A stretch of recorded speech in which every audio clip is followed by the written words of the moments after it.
Three complimentary plays coming up here on the Sunday card. They all go 1 o'clock Eastern Time. Pittsburgh, Cincinnati, Washington, Dallas, New England, and Miami. Quick props definitely going out to Brad Wilton. Congratulations to him. Yesterday, he took the marquee game on the board, unless you count Alabama and Mississippi, which turned into be quite a barn burner. But how about that Ohio State-Oklahoma game? Did the Buckeyes shut the Sooners up? Brad Wilton yesterday, normally 109 plays his top-rated release. This is a guy who has now made $10 better since he joined the site right before the Super Bowl 3 years ago. A little over $37,000. 150 dime raised the bar winner number 20 out of 26 yesterday. He cashed in easily with the Buckeyes in that blowout. You got it at a $60 savings. Today he's coming right back again with his second 150 dime play in 2 days, number 21 out of 27. It's your Sunday night game. Vikings and Packers. Again, you save $60 off the regular price by using coupon code 150dimes, 150DIMES. You can check out all the other discounts and promos over on the homepage. Let's get with it and get to your complimentary plays. Let's start with a game which I got to be honest with you guys. You know, I'm telling you, I'm betting here with my heart, not with my head. I love the Steelers. Grew up a Steelers fan. Listen, if you grew up in Philadelphia when the Eagles stunk in the early 70s, you'd grow up to be a Steelers fan as well. I like Pittsburgh minus the 3 at home here against Cincinnati. Obviously, with this line right around 3, you know the deal. I'm buying the half point down when that line crosses 3, 4, and 7, and even sometimes 10 points, and I'm definitely doing so here. I was very impressed with the way the Steelers dominated on Monday night against Washington, a game in which I had the over in that contest as they rolled 38-16. Roethlisberger, listen, last year he directed the number 3 offense in the NFL, a unit that averaged a little over 28 points a game, and they would have averaged more. Actually, it was 26.8 points a game, and they would have averaged more if he didn't turn the ball over so damn much, because he had like 21 touchdown passes but 16 interceptions. But there he was on Monday night, playing without 2 of his top 3 wide receivers from a year ago, and yet he was 27 for 37, 300 yards, 3 touchdowns, and 1 interception, and the offensive line provided him great protection, just 1 sack. Now, granted, let's play devil's advocate. The Redskins had a lousy pass rush and a lousy secondary and a lousy defense and a lousy pass defense a year ago, and they're every bit as pathetic this year, and we'll talk about that in just a minute when I get to the Redskins-Dallas preview. But he carved up that defense. Well, today he gets one of his wide receivers back. Marcus Wheaton is back from a shoulder injury and is expected to start. He has D'Angelo Williams, who, of course, still filling in for the suspended Bell, had 26 rushes for 143 yards, but that isn't really unexpected because last year filling in for Bell, he ran for over 900 yards and averaged a little over 5 yards a carry. Antonio Brown was, of course, Antonio Brown, 8 catches for 126 yards, 2 touchdowns. You know, last 4 games against the Bengals, Brown has just terrorized that Cincinnati defense with 30 catches, 450 yards. Now, you know what happened in the last meeting between these two. Bengals melted down in the postseason. First, it was a fumble. Then it was 2 personal fouls. Marvin Lewis, how he still has a job is beyond me after being bounced from the playoffs once again in that first-round exit as the Bengals self-destructed and imploded, and the Steelers won that game, right? I like the Steelers to take this one at home, where they've won 4 of the last 5 meetings in Heinz Field. Bengals were damn fortunate to prevail on a 47-yard field goal in the final minute of play against the Jets, 23-22. Andy Dalton had a good game, completed 22 of 30 passes for 366 yards, but he was sacked 7 times in that game. You know, the Steelers last year were 3rd in the NFL with 48 sacks. Since the defense allowed 152 yards rushing to the Jets. That's 5.1 yards per carry, okay? And Matt Forte looked great. Looked like he had turned the clock back 4 or 5 years. So I got to think D'Angelo Williams is going to have a big game against that defense. Now, Cincinnati's defense is obviously hurt by Burfict being suspended for the first 3 games of the season, their star outside linebacker. So I think that the Steelers, who ran for 167 yards in that playoff upset last year, are going to have a big game. And remember, in that playoffs upset, they didn't have Bell and they didn't have Williams either. Again, they've covered 4 of the last 5 regular season meetings. I'm buying down the half point, and I'm going with Pittsburgh in this game. New England, minus the 6.5 to 7 at home against Miami. I don't understand why they're so cheap when you consider the home team has won and covered 6 straight in the series. When you consider that the Patriots, the last 4 meetings at home here in Foxborough, well, they've only won and covered those games all by double-digit margins. When I say double digits, I'm talking about a margin, an average winning margin of 23.8 points a game. Hell, they won last year 36-7, laying 8.5 points, and that was with Tom Brady. Okay, you're saying Brady's not playing. Well, you saw what they did last week at Arizona against a pretty damn good Arizona team. Now, you see Miami only lost 12-10 at Seattle, okay? But if you look further than just the final score, you'll see the box score. The Seahawks dominated statistically in that game. It's just they didn't dominate on the scoreboard. Now Miami, second straight road game, flying back from Seattle, Pacific Northwest, down to Miami, up to Foxborough. Patriots, listen, everybody thought they'd win at least 3 of their first 4 games. Thought that Arizona game would be the tough one.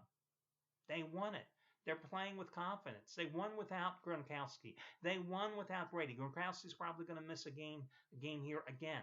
The offensive line for the Dolphins allowed Seattle to get Tannehill 5 times last week. They couldn't run the ball.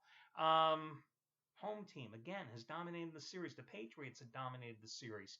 I got to go with the Patriots here and lay the points again. If this line is 7.5, I'm buying down the half point on New England and rolling with them.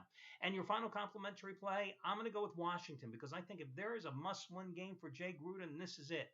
You go out and you have Kirk Cousins and you sign him for the $19 million one-year contract. You think you're going to be a playoff team here. You think you're going to win the NFC East, and you lay an egg on Monday night. You got a Dallas team that's going to try to run the ball because you couldn't stop the run last year, and you certainly proved that you couldn't stop the run on Monday night against D'Angelo Williams. You have a defense that couldn't stop anybody last year in the air, and you couldn't stop Ben Roethlisberger on Monday night. Now, the good thing for you is you have Dak Prescott making his first road start in his second NFL start period for the Cowboys. I think his average pass completion went for like 5.3 yards in the home loss to the Giants last week. Hopefully, the Redskins will go, hey, we paid Josh Norman all this money. Maybe it'll be a good idea to put Josh Norman on the opponent's best wide receiver because you certainly didn't do it against Antonio Brown on Monday night. So I got to think you're going to see Josh Norman on Dez Bryant here today. They got to take away the weapon that Dak Prescott has through the air. You got to force the Cowboys to try to beat you on the ground. Now, listen, Cowboys may in fact do that with Alfred Morris, the former Redskin, and with Ezekiel Elliott, their number 1 draft pick out of Ohio State. But again, I think this is a must-win, and I think the Redskins are going to come out here and attack this Dallas defense. I think it's all hands on deck. I think it's going to be a high-scoring game, but I do think Washington will be able to get the job done. They're a 2.5 to 3-point favorite. Again, I'm buying down the half point. Controversial thing. Listen, I realize that we can line up 50 people, and we'll get 25 people that agree with me and 25 that don't when it comes to buying that half point. All I can say to you is this. When it comes to buying insurance, it is the single most important factor that has turned more losses into pushes and more pushes into wins for me in 20 plus years. It's not for everybody. It only works for me because I'm pounding one single game. If you're playing 7 or 8 games, well, it's foolish. You don't want to do it because the big is going to kill you. But I ask you this. If you're playing one single game and you're a baseball bettor, do you have any problems or issues betting a 125, 130, or 135 favorite in baseball? Of course you don't. Absolutely not. So why wouldn't you increase the odds in your favor and simply go ahead and lay that 125, 130, or 135 occasionally in football to pull the odds a little more statistically in your favor? Remember, it doesn't come into play unless you need it, right? And unless you lose. So again, why not take advantage of it? Gee, look at that BYU game last night. Again, BYU, another one of their games coming right down to the wire in the final minute, right? BYU last night against UCLA. Anthony Redd had a big discounted play on UCLA last night.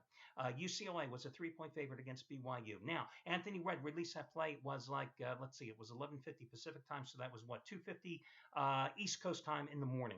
He released it on Saturday morning. And at that time, UCLA was a 3-point favorite. And UCLA stayed at 3 points up until almost about 9:30 on Saturday morning. And you know the rule, guys. 99% of the time, you bet the favorites early and you bet the underdogs late. So in his instructions, he, like most of the handicappers here at the site, and it's up to an individual handicapper, he instructed you to go ahead and buy the half point down on the Bruins as insurance if that line was anywhere between 3, 3.5, and 4 points. So if you bought down that half point, you won last night with the Bruins. And it's a damn thing you did. it's a damn good thing that you did, because when that line went up to 3.5, and when BYU scored last night with that field goal in the closing minute of play to make it a 17-14 final, worst case scenario, you walked away with a push. Best case scenario, you bet the game early, you walked away with the half-point win. Again, why not buy the half point? But listen, I'm preaching to the choir. You're either with me or you're against me. It's like telling a Trump supporter to bet for Hillary Clinton or vice versa. That's what it comes down to, okay? It really comes down to it. You're never going to convince me otherwise. I'm never going to convince you. But for those of you on the fence, I'm telling you, statistically speaking, it makes perfect sense. And then when I hit somebody with the fact, hey, do you bet baseball? And would you bet $1.30 favorite in baseball? And they say, of course. And I go, well, what's the difference in football if you're only betting one game? And people go, huh? They don't get it. Oh, well, what can I tell you?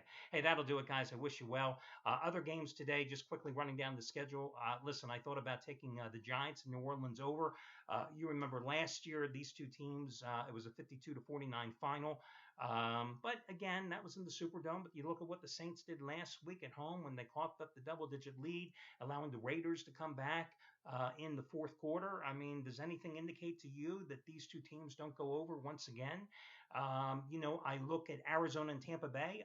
Listen, I thought Tampa Bay would beat Atlanta last week. I certainly don't think Tampa Bay is nearly as good, nor do I think Arizona is bad as it looked against New England on Sunday night a week ago. I think Arizona rebounds today.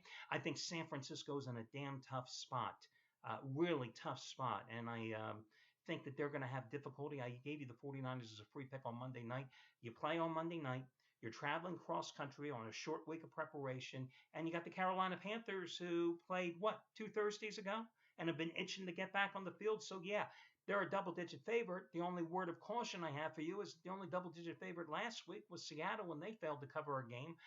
Denver and Indianapolis, Broncos and double revenge. The Colts, I just don't think they have any defense. They can't stop the run. But, man, when these two play, it wouldn't surprise me if it's a Denver shutout or the Colts cover and only lose by a field goal. I don't think the Raiders are for real, so I wouldn't touch that game with Atlanta. The who cares game of the week, as far as I'm concerned, is Detroit and Tennessee.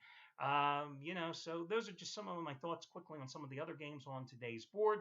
That'll do it, guys. I wish you well, and I'll talk to you again tomorrow when we do this one more time.